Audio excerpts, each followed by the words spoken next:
News 7 Tamil நேயர்களுக்கு வணக்கம். வரவேற்பறை 2.0 நிகழ்ச்சிக்கு நேயர்களாகிய உங்களை வரவேற்பது நான் யுவராணி. ஒரு 2 வார திருவிழா கடையா ஆரம்பிச்சு இன்னைக்கு மதுரைனாலே இந்த மெஸ் தான்ப்பா அப்படின்னு மக்கள் கொண்டாடுற அளவுக்கு அவங்களோட நாக்குல தங்களோட சுவைய கட்டி போட்டு இழுத்த மதுரை குமார் மெஸ் பத்தின விஷயங்களை தான் இன்னைக்கு பேச போறோம். இதற்காக நம்ம கூட மதுரை குமார் மெஸ்ஸினுடைய டைரக்டர் திரு ராமச்சந்திர குமார் நம்ம கூட இணைஞ்சிருக்காரு. நம்ம சார் கிட்ட பேசலாம். வணக்கம் சார். வணக்கம்.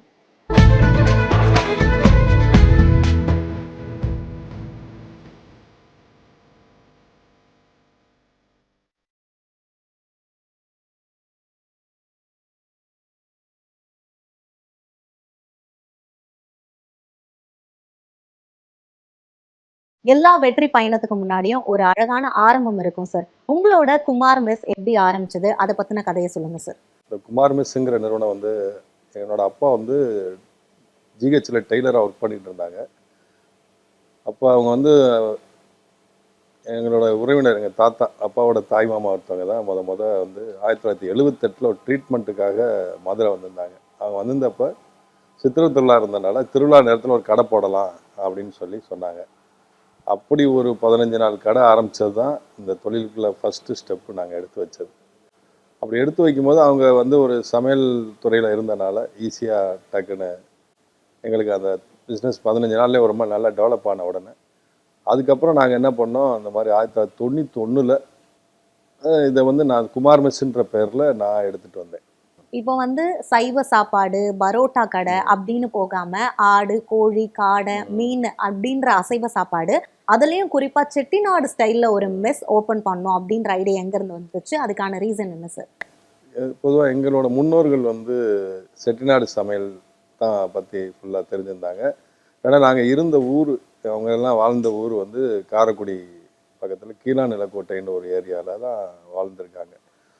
அப்போ அவங்க வாழ்ந்துருக்குமா அவங்க ஃபுல்லாக என்னோட அப்பாவோட அப்பா வந்து ஒரு சமையல் மாஸ்டராக தான் இருந்திருக்காங்க. அவங்கள நான் பார்த்ததில்லை.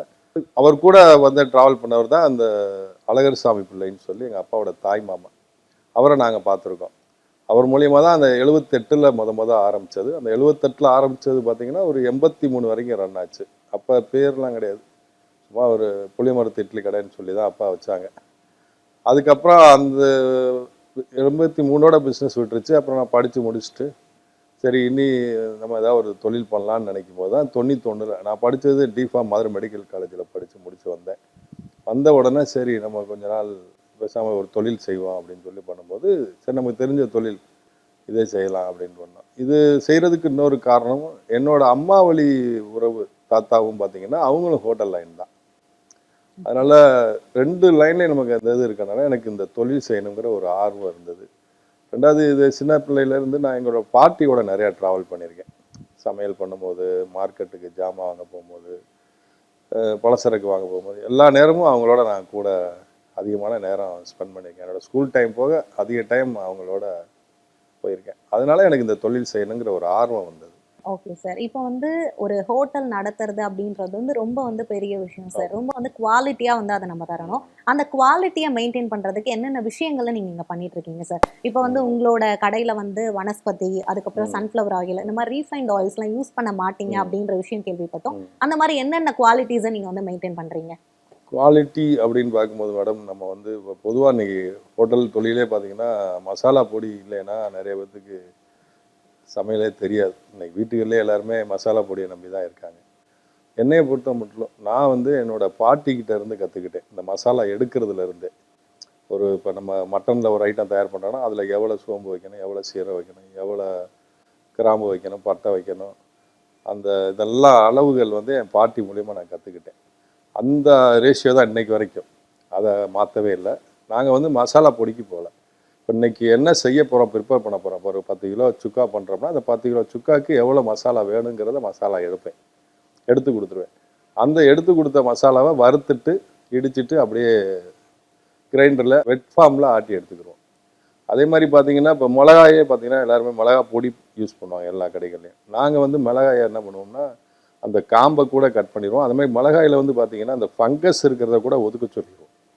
ஏன்னா அந்த மிளகாயில் உள்ள அந்த ஃபங்கஸ் நம்ம உடம்புல ஒரு கெடுதி உண்டாகக்கூடிய ஒரு பொருள். அதனால் அது வேண்டாம் அது தெரிஞ்சதுக்கப்புறம் அதுலேருந்து அதையும் கை பார்க்க சொல்லிட்டேன். இப்போ கை பார்த்துட்டு அதே மாதிரி காம்பையும் வெட்டிட்டு வறுத்துட்டு அதுக்கப்புறமா இடித்து கிரைண்டரில் போட்டு வெட் ஃபார்மில் தான் ஆட்டி எடுப்போம். இப்படி ஆட்டும் போது இந்த ஒவ்வொன்றும் இந்த மாதிரி வெட் ஃபார்மில் பண்ணும்போது அதில் என்ன நமக்கு கிடைக்குதுன்னா அதில் உள்ள மருத்துவ குணங்கள் அப்படியே நமக்கு கிடைக்கும். நம்ம இப்போ சாப்பிட்ட உடனே செரிமான சக்தி நல்லா வரும். இப்போ எங்கள் கடையில் சாப்பிட்ட உடனே பார்த்தீங்கன்னா ஒரு மாதிரி தம்மாக இருக்குது, ஒரு மாதிரி வயிறு ஃபுல்லாக இருக்குன்ற மாதிரிலாம் இருக்காது. எவ்வளோ சாப்பிட்டாலும் சாப்பிட்ட மாதிரி இல்லைங்கிற ஃபீல் தான் சொல்லுவாங்க. அடுத்த நேரம் சாப்பாடு ஆட்டோமேட்டிக்காக கேட்கும். என்னை பொறுத்தவரைக்கும் இந்த தொழிலை எப்படி செய்யணும்னு நினைக்கிறேன்னா, நம்ம கொடுக்குற உணவுனால அடுத்தவங்களுக்கு எந்த உபாதைகளும் வரக்கூடாது, நல்லா இருக்கணுங்கிறது. இப்போ நாங்கள் ப்ராக்டிக்கலாக என்ன மாதிரியான ஒரு இதெல்லாம் ட்ராபேக்ஸ்லாம் எங்களுக்கு வருதுன்னா, இப்போ இருக்க விவசாயத்திலே பார்த்தீங்கன்னா காய்கறிலாம் பார்த்தீங்கன்னா பூச்சி இல்லாதது அப்படிங்கிற மாதிரி தான் இப்போ வந்துட்டுருக்கு. அதனால வந்து பார்த்தீங்கன்னா நமக்கு அந்த அந்த சில டேஸ்ட்டுகள்லாம் மாறுறதுக்கு கொஞ்சம் வாய்ப்புகள் வந்திருக்கு இப்போ. ஏன்னா பழைய தக்காளி கிடைக்கல, நாட்டு தக்காளி கிடைக்கல. இப்போ வர்ற தக்காளிலாம் பார்த்தீங்கன்னா வச்சு விற்கிற மாதிரி தான் வருது. தக்காளி இன்றைக்கி பிடிங்காது ஒரு நாள் தான், அடுத்த நாள் பயன்படுத்தணும். அந்த மாதிரி இருந்த பொருள் இன்றைக்கி நிறைய பொருள் அந்த மாதிரி ஆயிடுச்சு. அசைவம் வாங்கும்போது என்னென்ன கிரைட்டீரியாஸ்லாம் நீங்க ஃபாலோ பண்றீங்க? எந்த அளவுக்கு அது தரம் வாய்ந்ததா இருக்கும் சார் இந்த மெஸ்ல? அதாவது மேடம், நான் முத 91 நான் ஸ்டார்ட் பண்ணும்போது இரவு நேர கடை தான். அப்போ பார்த்தீங்கன்னா மட்டன் வந்து ஒரு 10 மணிக்கு வந்துடும். நம்ம அதை எடுத்து ஈவினிங் ஒரு 2 மணிக்கு சமைக்க ஆரம்பிப்போம். மதிய கடை ஆரம்பிக்கும் போது நாங்கள் காலையில் வெள்ளனை மட்டன் வாங்க போயிடுவோம். அந்த மட்டன் வாங்கிட்டு வந்து உடனே சமையல் ஏற்றிடுவோம். அப்போ அந்த உடனே சமையல் செய்யும்போது அதோட அந்த டேஸ்ட்டு வந்து அந்த எவ்வளோ நேரத்தில் வெட்டி எவ்வளோ நேரத்தில் சமைக்கிறங்கிறது தான் முக்கியம். ஃப்ரெஷ் மீட்டு அது மாதிரி சமைக்கும் போது அந்த டேஸ்ட் வந்து நல்லா இருந்தது. இதை பார்த்துட்டு தான் சரி இப்போ இந்த நம்ம 10 மணிக்கு வாங்கிட்டு 2 மணிக்கு சமைச்சோம்னா சரியாக வராது அப்படிங்கிறனால தான் என்ன பண்ணோம், 2 நேரமாக பிரித்து சொல்ல ஆரம்பித்தோம் கடையில். இப்போ காலையில் மத்தியானத்துக்கு தேவையானதை மத்தியானத்தில் சொல்லி கேட்டு வாங்கணும். அப்படி வரும்போது அப்போ நமக்கு டேஸ்ட்டு வந்து ஒரே மாதிரி. காரணம் அந்த ஃப்ரெஷ்ஷு அந்த டைமிங் தான். எந்த நேரத்தில் வாங்குகிறோம், எவ்வளோ நேரத்தில் அது நமக்கு ரெடியாகி வருது, வந்தவுடனே எப்படி சமைக்கிறோம். அதே மாதிரி இப்போ ஆடுக்கே பார்த்தீங்கன்னா சந்தையிலேருந்து வந்த உடனே அன்னைக்கு வந்த ஆடு அது ஒரு டேஸ்ட்டாக இருக்கும். அன்னைக்கே அந்த சந்தையிலேருந்து வந்த அன்னைக்கு நமக்கு வெட்டி கொடுத்தாங்கன்னா அந்த ஆடு ஞாயிற்றுக்கிழமையில் பார்த்தீங்கன்னா நமக்கு மேலே டேஸ்ட் நல்லாயிருக்கும். காரணம் என்னென்னா ஞாயிற்றுக்கிழமை வியாபாரத்துக்கு சனிக்கிழமை சந்தையில் தான் வியாபாரம் ஆடு பிடிச்சி கொண்டு வருவாங்க. அப்போ ஞாயிற்றுக்கிழமை காலையில் அதுக்கு வந்து உணவுலாம் கொடுத்துருக்க மாட்டாங்க. அதே சமயம் இதே ஆட்டுக்கு அடுத்த நாள் உணவு கொடுத்துருவாங்க. பார்த்தீங்கன்னா ஒரு மார்க் ஒரு 10% அதில் டேஸ்ட்டுகள் மாறுறதுக்கான வாய்ப்பு இருக்குது. அதே மாதிரி மீன் எடுத்துக்கிட்டிங்கன்னா இப்போ நாங்கள் வந்து இப்போ விரா மீன் ஐர மீன்ன்றது மதுரையிலேருந்து டெய்லி சென்னைக்கு எடுத்து வரோம். பஸ்ஸில் உயிரோடே கொண்டு வந்துடுறோம். இங்கே கொண்டு வந்து நம்மளே கட் பண்ணி ஃப்ரெஷ்ஷாக பண்ணுறோம். அது ஒன்று. அதேமாதிரி கடல் மீன் ஐட்டங்கள் பார்த்தீங்கன்னா எனக்கு ஆரம்பத்துலேருந்தே மதுரையில் வந்து ராமேஸ்வரத்துலேருந்து ஒரு பையன் வந்து ரெகுலராக கொடுக்க ஆரம்பித்தார்.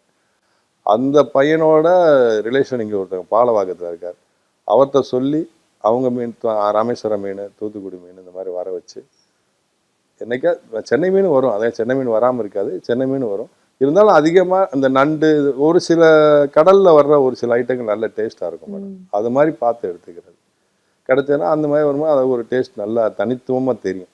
இப்போ இங்கே சாப்பிட்டோம் நண்டு சாப்பிட்டோம் நல்லா இருக்குது அப்படின்னு சொல்கிறாங்கன்னா அதுக்கு காரணம் அந்த குவாலிட்டி பார்த்து எடுத்துக்கிறது தான். அதே மாதிரி ஃப்ரோசன் ஐட்டம் நம்ம யூஸ் பண்ண மாட்டோம் எப்பயுமே, எந்த இதுலேயும். எதாவது மட்டனாக இருந்தாலும் சிக்கனாக இருந்தாலும் மீனாக இருந்தாலும் ஒன்லி ஃப்ரெஷ் மீட் மட்டும்தான் எடுப்போம். அப்படியே ஃப்ரோசனாக உள்ள ஐட்டம் எதுவுமே வாங்க மாட்டோம். இப்போ நண்டு போன்லெஸ்ஸே பார்த்தீங்கன்னா நாங்கள் ஃப்ரெஷ் நண்டை வாங்கி அவிச்சிட்டு அதை உடச்சி எடுத்து தான் பண்ணி கொடுப்போம். அதனால தான் எங்கள் இதில் நண்டு போன்லெஸ் நண்டு ஆம்லேட் வந்து இன்றைக்கி பார்த்தீங்கன்னா ஒரு சிக்னேச்சர் டிஷ்ஷாக தான் இருக்கும். அது இன்னொரு விஷயம். அதே மாதிரி நண்டு இப்போ வந்து நம்ம நிறையா பண்ணுறதுனால என்ன ஆகும்னா அந்த நண்டு வேக வச்ச அந்த சாறானது நம்மகிட்ட நிறையா இருக்கும். அந்த சாறுகள் என்ன பண்ணுவோம்னா நிறையா அந்த நண்டு கிரேவி தயார் பண்ணுறோம் இல்லையா, அதுக்கு நிறையா யூஸ் பண்ணுவோம். அப்போ கான்சென்ட்ரேட்டடாக அந்த கிரேவி அதில் இருக்கும்போது அந்த கிரேவியுமே ரொம்ப டேஸ்ட்டாக இருக்கும். இப்போ எங்கள் இதில் பொதுவாக வந்து சாப்பிட்றவங்களுக்கு நண்டு கிரேவி ரொம்பவே பிடிக்கும். அதுமாதிரி ஐர மீன் ரொம்ப பிடிக்கும். அப்புறம் மட்டன் ஐட்டம்லாம் இப்போ நல்லா இப்போ சென்னையை பொறுத்தவரை மட்டன் ஐட்டம் நம்ம கடையில் வந்து நல்லா நம்பிக்கையாக சாப்பிடுவாங்க எல்லாருமே. சார் இப்போ உங்களோட மெஸ்ல சிக்னேச்சர் டிஷ்ஷா எதை சார் மக்கள் அதிகமாக விரும்பி சாப்பிட்றாங்க, திரும்ப திரும்ப அவங்கள ஈர்க்கக்கூடிய அந்த உணவுப் பொருள் எது? சிக்கனில் வந்து பார்த்தீங்கன்னா நாட்டுக்கோழி நல்லா போகும் மேடம். அதே மாதிரி இந்த வரமிளகா சிக்கன் ஒன்று பண்ணுறோம் மேடம், போன்லெஸ்ஸாக பண்ணுவோம், அது நல்லா போகும். போன்லெஸ் சிக்கனுமே நல்லாயிருக்கும். மட்டனில் எடுத்துக்கிட்டிங்கன்னா மட்டன் கோலா, மட்டன் சுக்கா, அதே மாதிரி இந்த நெஞ்சுக்கறி, நல்லி சாப்ஸு இதெல்லாம் சிக்கனேஜர் இருக்கும். அது இந்த மூளை சவரொட்டி இந்த ஐட்டம்லாம் சவரொட்டிலாம் பார்த்தீங்கன்னா இன்றைக்கும் வேணால் முன்னாடியே சொல்லிடுவாங்க.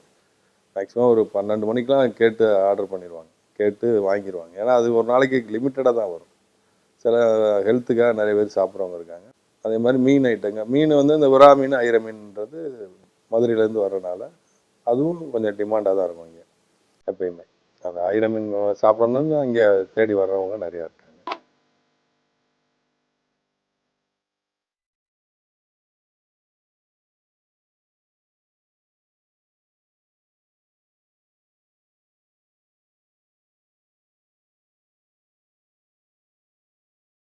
சார் ஆரம்பத்துல வந்து இந்த இட்லி, இந்த ஐரன் குழம்பு இந்த காம்போ வந்து நீங்க தான் முதல்ல வந்து இன்ட்ரோடியூஸ் பண்ணியிருக்கீங்க. ஸோ இந்த காம்போவ இன்ட்ரோடியூஸ் பண்ணணுன்ற ஐடியா உங்களுக்கு எப்படி வந்துச்சு? மக்களுக்கு அது எந்த அளவுக்கு புடிச்சிருந்துச்சு? இதுக்கப்புறமா என்னென்ன காம்போஸ்லாம் நீங்க நியூவா ட்ரை பண்ணியிருந்தீங்க? அத பத்தி சொல்லுங்க. இப்போ முத நம்ம மதுரையில் ஒரு ஈவினிங் மட்டன் ஸ்டால்னு எடுத்துட்டிங்கன்னா இட்லி, தோசை, மட்டன், சிக்கன் தான் இருக்கும். அப்போ நான் என்ன பண்ணேன், சரி ஏன்னா மத்தியானத்தில் ஐர மீன் குழம்பு சாப்பாடு கிடைக்கும் எல்லா இடத்துலையும். நைட்டில் வந்து ஐர மீன் இட்லிக்கு அப்படிங்கிற ஒரு காம்பினேஷனை நான் தான் 91ல் பண்ணேன். அது உடனே எல்லாத்துக்குமே ஒரு வித்தியாசமாக இட்லி ஐர மீன் சாப்பிட்றதுக்குனே ஒரு குரூப்பாக வருவாங்க, வந்து சாப்பிடுவாங்க. அதே மாதிரி அதுக்கப்புறம் என்ன பண்ணேன்னா, டெவலப் பண்ணும்போது கொஞ்சம் கொஞ்சமாக டெய்லி ஒரு வாரத்தில் இப்போ வாரம் ஏதாவது ஸ்பெஷல் போடுவோம். இன்றைக்கி புதன்கிழமை என்னது கிடைக்கும் அப்படின்னு. அப்போ என்னென்னா இந்த மாதிரி புறா, முயல், காடை, கௌதாரி இந்த மாதிரிலாம் பார்த்தீங்கன்னா இதெல்லாம் வந்து அந்த நேரம் வந்து மார்க்கெட்டில் கிடைக்கும். அந்த நெல்பேட்டை மார்க்கெட்லேயே பார்த்தீங்கன்னா அவங்க அதை பிடிச்சி கொண்டு வரவங்க கொண்டு வந்து விற்பாங்க. அவங்க விற்கும்போது அவங்ககிட்ட வாங்கிட்டு வருவேன். இப்போ இன்றைக்கி என்ன கிடைக்குதோ, எனக்கா காலைல மார்க்கெட் போகும்போது பார்ப்பேன், இன்றைக்கி காடை வந்துருச்சா வாங்குவேன், கௌதாரி வந்தால் வாங்கிட்டு வருவேன். அது மாதிரி என்ன வாங்கிட்டு வந்தோன்னா அதை அன்றைக்கி ஸ்பெஷல்னு போட்டு அன்றைக்கி வரவங்கள்ட்ட அதை சொன்ன உடனே சரி அங்கே போனால் ஏதாவது டெய்லி ஏதாவது ஸ்பெஷலாக கிடைக்குங்கிற ஒரு எண்ணம் வர ஆரம்பிச்சது. புறா ரெகுலராக அது சந்தையில் தான் வாங்குவோம். அது வந்து குஞ்சு புறாவை தான் வாங்குவோம். அது இந்த காட்டு முயல், கௌதாரி இந்த ஐட்டங்கள் மட்டும் எப்போயாவது அவங்க கொண்டு வந்தால் தான் வாங்குவோம். இந்த 2 ஐட்டமே பார்த்தீங்கன்னா எப்படி இருக்குன்னா அந்த பிராய்லர் மாதிரி இருக்காது, ரெண்டுமே நாட்டுக்கோழி மாதிரி. அதெல்லாம் இப்போ அந்த கௌதாரினா பார்த்தீங்கன்னா நம்ம நாட்டுக்கோழி சிக்கன் சாப்பிட்ற டேஸ்ட் இருக்கும், அதை காட்டிலும் கூடவே இருக்கும். சார் உங்களோட மெஸ்ல இருக்கக்கூடிய ஒரு உணவுமே வந்து ஒரு யூனிக்கான டேஸ்ட் அப்படின்னே சொல்லலாம் சார். அந்த வகையில ரொம்பவுமே வந்து ஃபேமஸான அந்த கோலா உருண்டை அதை எப்படி பண்றீங்க? அது எந்த அளவுக்கு மக்களுக்கு வந்து பிடிச்சிருக்கு? அது எந்த அளவுக்கு ஃபேமஸா இருக்கு சார்? அதை பத்தி சொல்லுங்க.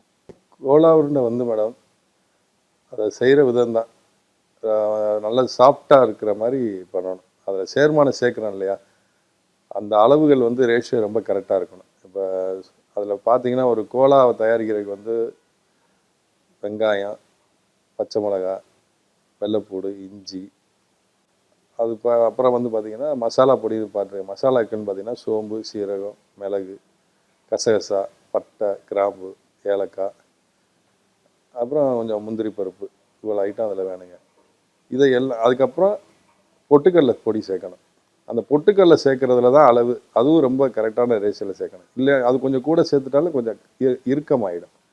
ஏன்னா அது வந்து ஒரு பைண்டிங் ஏஜென்ட் மாதிரி தான், அது உடஞ்சி போகாமல். அது போக இதை வதக்கிறது எல்லாமே பார்த்திங்கன்னா ரொம்ப ஸ்டெப் பை ஸ்டெப்பாக தான் வதக்கணும். எடுத்தோன்னே ஃபஸ்ட்டு வந்து நம்ம அந்த கறியை தான் நல்லா கொத்துக்கறியை நல்லா கொத்தி வாங்கிட்டு அதை வந்து நல்லா சுத்தம் பண்ணி எடுத்துக்கிட்டு கொஞ்சம் எண்ணெய் லைட்டாக தான் எண்ணெய் விடணும், எண்ணெயை ரொம்ப விட்டுறக்கூடாது. எண்ணெயை லைட்டாக விட்டுட்டு இந்த பச்சை மிளகா, வெள்ளைப்பூடு, இஞ்சி இதை மட்டும் போட்டு நல்லா அதை வதக்கின உடனே அதில் அப்படியே இந்த கறியையும் போட்டு நல்லா வதக்கணும். இந்த கறி வதக்கும் போது இந்த கறியில் உள்ள தண்ணி, அதில் உள்ள கொழுப்பெல்லாம் அப்படியே ட்ரை ஆகிற வரைக்கும் அந்த கறியை வதக்கிட்டு அதை ஒரு ஸ்டெயினில் அள்ளி வச்சிடணும். அதுக்கு அடுத்து சின்ன வெங்காயத்தை அப்பையும் லைட்டான எண்ணெய் இதில் உள்ள சட்டியில் உள்ள எண்ணெயே போதும். ஏன்னா அதுக்கு மேலே எண்ணெய் சேர்த்தோம்னா நமக்கு அந்த கோலாவில் வந்து அந்த எண்ணெய் சத்து கூடிச்சுன்னா பிடிக்க வராது. அதனால் அந்த சட்டியில் ஒட்டியிருக்க அந்த அளவுலேயே அந்த வெங்காயத்தை போட்டு நல்லா வெங்காயத்தை வதக்கணும். வெங்காயத்தையும் தண்ணி சத்து போகிற அளவுக்கு வதக்கினதுக்கப்புறம் அதையும் அள்ளி வச்சுட்டு அதுக்கப்புறம் ஃபைனலாக தேங்காய் பூவை நல்லா வதக்கணும். தேங்காய் பூவுமே நல்லா ரோஸ்ட் பண்ணுற மாதிரி நல்லா அதை வடச்சட்டிலேயே வதக்கி எடுத்துட்டு அந்த தேங்காய் பூவில் இந்த மசாலா பொடி சொன்னேன்ல, சோம்பு, சீரகம், மிளகு, கசகசா இந்த ஐட்டத்தை கரைசாக பொடி பண்ணி அதை அதில் சேர்க்கணும். இந்த அளவு எல்லாமே பார்த்திங்கன்னா நான் ஆரம்பத்துலேருந்து என் பாட்டிக்கிட்ட கற்றுக்கிட்ட அளவுகள் தான்.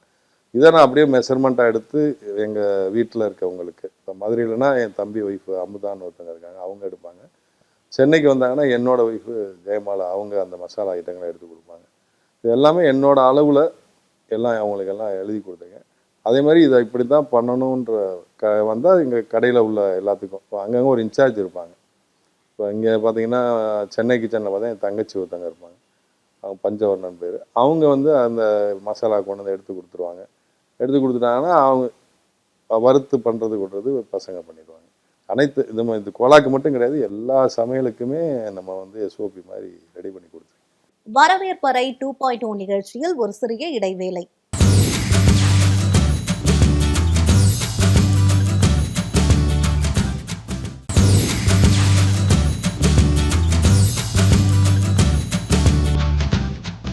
வரவேற்பறை 2.0 நிகழ்ச்சி மீண்டும் தொடர்கிறது.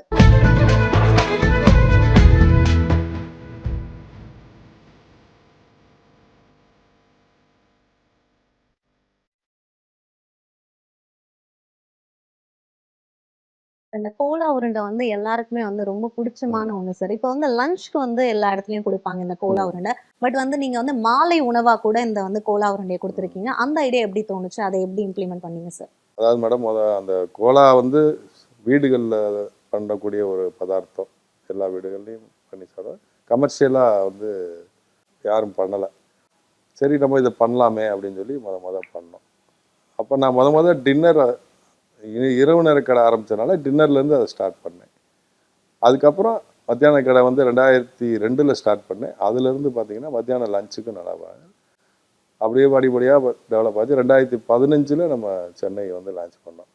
எங்களோட 25வது ஆண்டில் சென்னை வரோம். Okay sir. கண்டிப்பா மக்கள் மத்தியில இந்த கோலா உருண்டை வந்து குமார் மெஸ் அப்படின்ற இடத்துல ரொம்ப ஃபேமஸ் அப்படின்னு இன்னைக்கும் பேசப்படுது. தலைவன் தலைவில வந்து விஜய் சேதுபதி சாரே சொல்லியிருப்பாரு. கோலா உருண்டையா அப்ப வந்து மதுரை குமார் மெஸ்ல சாப்பிடுங்க அப்படின்னு சொல்லிட்டு அந்த அளவுக்கு வந்து ஒரு ஃபேமஸான ஒரு ஐட்டம். இந்த ஒரு லெவல் அடையறதுக்கு நீங்க எந்த அளவுக்கு கஷ்டப்பட்டிருக்கீங்க சார்? கஷ்டப்பட்டது ஆரம்பத்தில், அதாவது மேடம் 91 இருந்து நம்ம இதை ஆரம்பிக்கிற காலத்தில் பார்த்தீங்கன்னா சின்ன கடை தான். வியாபாரம் இன்னைக்கு ஒரு நாள் நடக்கும், ஒரு நாள் நடக்காது, ஒரு நாள் வியாபாரம் இருக்காது, ஒரு நாள் லாஸ் ஆகிடும். இப்படியே ஒரு 10 வருஷம் ரொம்ப கஷ்டப்பட்டிருப்போம். கஷ்டப்பட்டு அதுக்கப்புறம் தான் 2000க்கு மேலே ஒரு ஸ்டெப்பு அப்படியே. அப்புறம் 2007, 2008, 2015க்கு அப்புறம் நல்ல ஒரு வளர்ச்சி வந்ததுங்க. உழைப்பு தான். நம்ம எவ்வளவுக்கு நேர்மையாக உழைக்கிறோமோ அந்த உழைப்புக்கேற்ற ஒரு இது இந்த தொழிலில் நான் தெரிஞ்சுக்கிட்டேன். சார், பொதுமக்கள் நிறைய பேர் வந்து உங்களோட கடைக்கு திரும்ப திரும்ப அந்த ருசிக்காக வராங்க. அதே மாதிரி வந்து திரை பிரபலங்கள் நிறைய பேர் உங்க கடைக்கு வராங்கன்னு நான் கேள்விப்பட்டிருக்கோம். யார் யாரெல்லாம் வந்திருக்காங்க சார்? பார்த்தீங்கன்னா ஒரு வட்டம் நம்ம பருத்தி வீரன் ஷூட்டிங் முடிச்சுட்டு சூர்யா சாரும் அவங்க தம்பி கார்த்தி சார் அவங்க 2 பேரும் வர்றாங்க அப்படின்னு சொல்லி எனக்கு ஒரு 10 மணிக்கெலாம் நைட்டு சொல்லிட்டாங்க. ஆனால் நைட் லேட்டாக தான் வருவாங்கன்னு சொல்லி நைட்டு ஒரு 12 மணிக்கு வந்தாங்க. வந்துட்டு நம்ம கடையில் வந்து இருந்து அவங்களுக்கு அப்பா போய் உடனே விராமின் வாங்கிட்டு வந்து ஃப்ரெஷ்ஷாக அப்பயே உரசி அதை ரோஸ்ட்டுக்கு மசாலா தடவி குழம்பு வச்சு எல்லாம் வச்சு நைட்டு இட்லி வச்சு விராமின் குழம்பு, இந்த விரால் மீன் ரோஸ்ட்டு இதெல்லாம் வச்சு சாப்பிட்டாங்க. லேட்டாக தான் சாப்பிட்டாங்க. சாப்பிட்டு எங்களோட அன்றைக்கி ஒன் அண்ட் ஆஃப் ஹவருக்கு மேலே நல்லா ஸ்பெண்ட் பண்ணாங்க. எங்கள் பசங்களோடலாம் ஃபோட்டோலாம் எடுத்துக்கிட்டாங்க. அதே மாதிரி நான் அதுக்கு முன்னால் ஒரு விஜயகாந்த் சார் படம் ஒன்று மதுரையில் ஒரு ஷூட்டிங் நடந்துச்சு. அதுக்கு ஒரு 3 நாள் ஷூட்டிங் ஃபுல்லாக சாப்பாடு கொடுத்தேன். அதே மாதிரி அடுத்து பார்த்தீங்கன்னா இங்கே வந்து பார்த்தீங்கன்னா சிவகார்த்தியன் சார் வந்து அடிக்கடி வருவாங்க. அவங்க வரப்பெல்லாம் விஜய் சேதுபதி சார், விக்னேஷ் சிவன் சார், இவங்க எல்லாருமே சேர்ந்து வந்திருக்காங்க, வந்து சாப்பிட வருவாங்க. அதே மாதிரி டைரக்டர் சங்கர் சார் வந்திருக்காங்க, அவங்க பொண்ணு வந்திருக்காங்க. மதுரைக்கு பார்த்தீங்கன்னா மதுரை கடைக்கு இவங்க வந்திருக்காங்க, ராதிகா மேடம், அவங்க சரத்குமார் சார், அவங்க பொண்ணு எல்லாருமே மதுரை வந்தாங்கன்னா அங்கே மாட்டுத்தாவணி கடையில் வந்து அவங்க ரெகுலராக அங்கே சாப்பிட வருவாங்க. அவங்கெல்லாம் இங்கே வந்து பார்த்தீங்கன்னா வைரமுத்து ஐயா அடிக்கடி எப்போயுமே அவங்க எனக்கு ஃபோன் பண்ணி சொல்லிடுவாங்க, குமார் இன்னைக்கு வராங்கன்னா 12 மணிக்கு வந்துடுவாங்க. கரெக்டாக ஃபோன் பண்ணி சொல்லுவாங்க. சில ஐட்டங்கள் ஸ்பெஷலாக இந்த மாதிரி பண்ணுங்கப்பா அப்படின்னு சொல்லுவாங்க. அது மாதிரி தான் நல்லா பண்ணி அவருக்காக ஸ்பெஷலாகவே கேர் எடுத்து பண்ணி கொடுப்போம். வந்து சாப்பிட்டு நல்லா ஸ்பெண்ட் பண்ணி போவாங்க. உங்களோட இந்த வளர்ச்சிக்கு உங்ககிட்ட வேலை பார்க்குற ஒர்க்கர்ஸ் எந்த அளவுக்கு உங்களுக்கு வந்து உதவியா இருந்திருக்காங்க சார்? எவ்வளோ ஒர்க்கர்ஸ் இது வரைக்கும் உங்ககிட்ட ஒர்க் பண்ணியிருக்காங்க? எவ்வளோ பேர் ஒர்க் பண்ணிட்டு இருக்காங்க? அதை பற்றி சொல்லுங்க. அதாவது கொரோனாக்கு முன்னால் ஒரு 350 பேர் வேலை பார்த்தாங்க. கொரோனாக்கு அப்புறம் ஒரு 150 பேர்கிட்ட இதை ஃபீல்டை விட்டே வெளியே போயிட்டாங்க. இப்போ வந்து பார்த்தீங்கன்னா ஒரு 250 பேர்கிட்ட இருக்காங்க. இப்போ வந்து மதுரையில் ஒரு 3 பிரான்ச் நடக்குது. இங்கே சென்னையில் 2 பிரான்ச் நடந்துக்கிட்டு இருக்கு. அதுமாதிரி மதுரையில் ஒரு சென்ட்ரல் கிச்சன், இங்கே ஒரு சென்ட்ரல் கிச்சன். சார் இப்போ உங்களோட மதுரை குமார் மெஸ் வந்து மதுரையில மட்டும் இல்ல, சென்னையிலயும் வந்து கொடி கட்டி பறந்துட்டு இருக்கு அப்படின்னே சொல்லலாம். அடுத்து எங்கெங்கலாம் பிரான்ச்சஸ் வந்து ஓப்பன் பண்ண போறீங்க சார்? அத பத்தி சொல்லுங்க. ஆக்சுவலி நாங்கள் அடுத்து வந்து திருச்சியில் ஒரு பிரான்ச் ஒன்று அடுத்து கூடிய விரைவில் வர இருக்குது. அதுக்கப்புறம் நான் என்ன நினச்சிருக்கேன்னா, என்னோட ஐடியா வந்து ஒரு ஊருனா ஒரு கடை குமார் மெஸ் இருக்கணுங்கிற மாதிரியான ஒரு இது. அதே மாதிரி வெளிநாடுகள்லையும் பண்ணணும். தமிழர்கள் எங்கெங்கே இருக்காங்களோ, இப்போ எங்கள் உணவு பிரியர்கள்னு சொன்னால் இப்போ ஏன் பார்த்தீங்கன்னா எங்களுக்கு வந்து நிறைய மலேசியா சிங்கப்பூர்லேருந்து நிறையா வருவாங்க. அதே மாதிரி இப்போ யூஎஸ்லேருந்து ஏதாவது லீவுக்காக வர்றவங்க கூட பார்த்தீங்கன்னா ஃப்ளைட்டை விட்டு இறங்கி எங்கள் லஞ்ச் டைமாக இருந்தால் கட்டாயம் கடைக்கு வந்து சாப்பிடாம போக மாட்டாங்க. ஃப்ளைட்டை விட்டு இறங்கினோடனே நேராக இங்கே ஒரு வந்து சாப்பிடுவாங்க. பார்த்தாலே தெரியும் அவங்க வந்து சாப்பிடும் போதே அந்த ஒரு ஆர்வம், அவங்களுக்கு அந்த ஃபுட்டு மேலே உள்ள ஒரு இதெல்லாம் தெரியும். அதனால் எங்களுக்கு ஃப்யூச்சரில் பண்ணலாம் அப்படின்னு ஒரு ஐடியா வச்சுருக்கேன். சார் இப்ப திருச்சியில வந்து பிரான்ச் ஓப்பன் பண்ண போறோம் அப்படின்னு சொன்னீங்க. ஸோ திருச்சியில எந்த பிளேஸ்ல உங்களோட பிரான்ச் வந்து ஓப்பன் பண்ண போறீங்க? அதோட சேர்த்து உங்களோட ஃபியூச்சர் பிளான்ஸ் என்ன? உங்களோட அடுத்த கட்ட மைல்ஸ்டோன் எத நோக்கி போக போகுது? அத பத்தி சொல்லுங்க. ஆக்சுவலி திருச்சியில் வந்து மேடம் பஞ்சபூர் பஸ் ஸ்டாண்டுக்கு ஏற்ற மாதிரி ஒரு ஃபுட் கோர்ட் மாதிரி வருதுங்க. அந்த ஃபுட் கோர்ட்டில் நான்வெஜ் செக்டார் நம்ம பண்ணுறோம். இது வரைக்கும் நம்ம பண்ண பிரான்ச்சில் அது கொஞ்சம் வித்தியாசமாக நல்லா வரும். ரெண்டாவது நம்ம அதை வந்து ஃபுல் அண்ட் ஃபுல் நம்ம இதே மாதிரி தான் செட்டிநாடு ஸ்டைல் தான். மற்றபடி வெரைட்டி வேணால் ஏதாவது புதுசாக இன்ட்ரடியூஸ் பண்ணலான்னு இருக்கேன். அது மற்றபடி பார்த்தீங்கன்னா நம்ம அடுத்த இந்த பிரான்ச்சஸ்ன்னு பார்த்தீங்கன்னா எனக்கு வந்து ஒரு ஊர்னா திருச்சி பண்ணதுக்கப்புறம் ஒரு யோசனையில் வச்சுருக்கேன். அதே மாதிரி நல்ல பார்க்கிங்கோட, ஏன்னா இடம் வந்து இன்னைக்கு மக்கள் வந்து இப்போ இந்த எங்களுக்கு இப்போ சென்னையிலே பார்த்தீங்கன்னா பார்க்கிங் தான் ப்ராப்ளம்.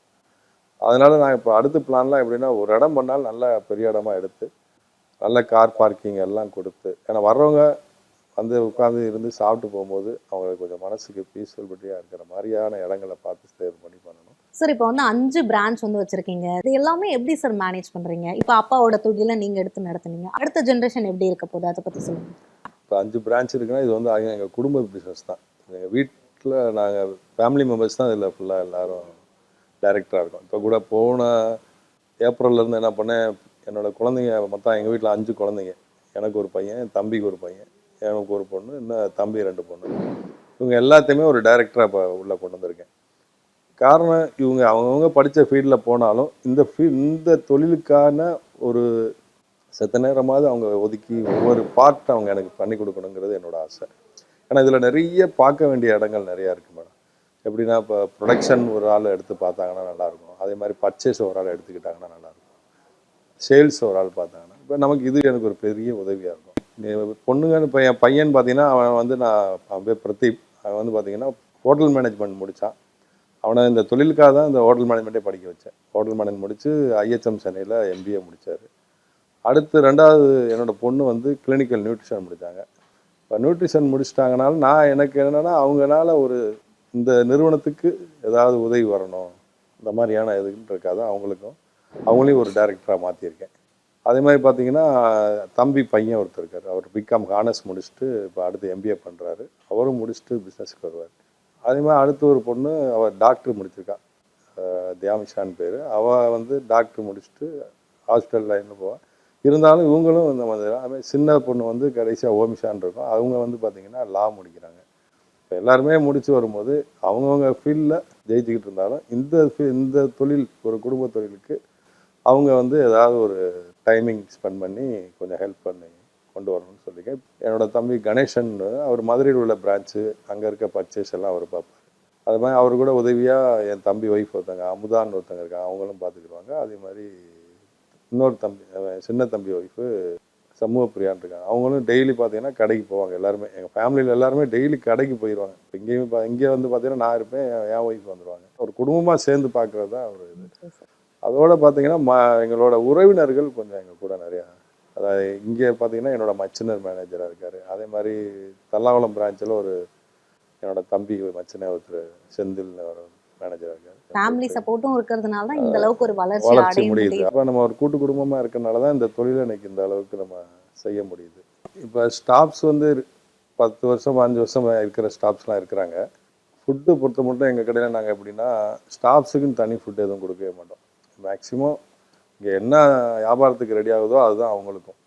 கடைசியாக பார்த்தோம்னா எதாவது மிச்சமாயிட்டுனா பிரியாணியே இருந்தாலும் கூட எல்லாம் ஷேர் பண்ணி சாப்பிடுங்கன்னு சொல்லிடுவோம். புரோட்டா சாப்பிட்ருங்க, என்ன இருக்கிறத சாப்பிட்டுக்குருவாங்க. அவங்களுக்குன்னு தனியாக ஒரு சாப்பாடு அரிசி அந்த மாதிரி வேறு எல்லாம் கிடையாது. இந்த என்ன குவாலிட்டி இங்கே வியாபாரத்துக்கு ரெடி பண்ணுவோம் அதே குவாலிட்டி தான் அவங்களுக்கும். அந்த வகையில் அவங்களும் எங்கள் கடையில் சாப்பிட்றவங்களே சொல்லுவாங்க, எங்கள் வீட்டுக்கு போனால் எங்களுக்கு வந்து சாப்பாடு பிடிக்க மாட்டேங்குது, வீட்டில் இங்கே சாப்பிட்டுட்டு அங்கே போய் எங்களால் சாப்பிட பிடிக்க மாட்டேங்கிற அளவுக்கு சொன்னாங்க. அந்த அளவுக்கு கேராக பார்த்துக்கிறோம்.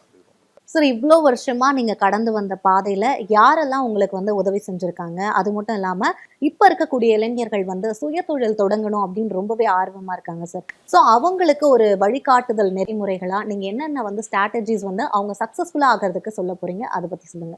இந்த தொழில் ஆரம்பிக்க எனக்கு ஆரம்பத்தில் இந்த தொழிலுக்காக ஹெல்ப் பண்ணவங்க வந்து, நான் ஒரு வீட்டில் குடியிருந்தேன் டிஆர்ஓ காலனியில், அந்த சரவணபவன் ஆசாரின் அவர்கிட்ட தான் நான் போய் இந்த மாதிரி ஒரு கடை போடலான்னு இருக்கேன் அப்படின்னு கேட்ட உடனே அன்னைக்கு அவர் சரி வா பண்ணலாம்ப்பா அப்படின்னு சொல்லி இந்த நமக்கு தலாவளத்தில் எங்களோட மெயின் பிரான்ச் இருக்க இடத்த கேட்டுட்டு வந்து சொன்னார். அதுக்கப்புறம் அதுக்கு உதவியாக அன்னைக்கு ஒரு 10,000 ரூபா கடன் அவரே தான் கொடுத்தாரு. அதை வச்சு தான் அந்த தொழிலை ஆரம்பித்தோம். அந்த இடத்துல ஆரம்பிக்கும் போது பார்த்தீங்கன்னா இவர் ஃபைனான்ஸாக தொழில் இது ஆனார். அதே சமயத்தில் நம்ம கடை வச்ச இடத்துல இந்த சைடு ஒரு மெடிக்கல் ஷாப் அவர் கோபாலகிருஷ்ணன் சொல்லி அவர் நடத்தினார். இந்த சைடு செந்தில்வேல் என்னோட தாய் மாமா அவர் வந்து பெயிண்ட் கடை நடத்தினார். இப்போ இவங்கெல்லாம் என்ன சொன்னாங்கன்னா, பரவாயில்லப்பா நீ கடை வச்சுக்கோ, நாங்கள் என்ன 8 மணிக்கெலாம் கடையை அடைச்சிக்குவோம், உனக்கு நீ பண்ணிக்கலாம், அதனால ஒன்றும் சொல்லி அன்னைக்கு நிலைமைக்கு அவங்க 2 பேருமே அந்த முன்னால் அவங்க கடைக்கு முன்னால் 2 டேபிள் போடுறதுக்கான ஒரு இதை கொடுத்தாங்க.